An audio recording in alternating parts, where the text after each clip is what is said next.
I think people come to Dawson County for the quality of life that the county provides.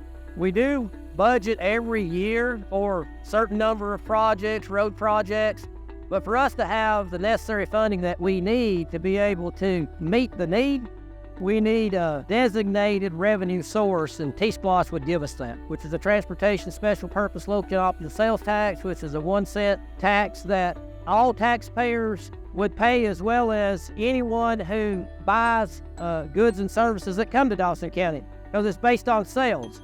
So it's the fairest tax. I would tell you as a citizen, it'll allow us to keep your county millage rate low. Over the last 5 years, we've lowered the millage rate every year. That will allow us to continue to be able to look at that and continue to do that. If you look at the proposal that we have for the citizens to vote on, there's about 50 plus projects throughout the county, and that's every corner of the county. So TSPLOST funding will be used to improve all the different types of roads that we have in there. So it'll be used throughout the entire county.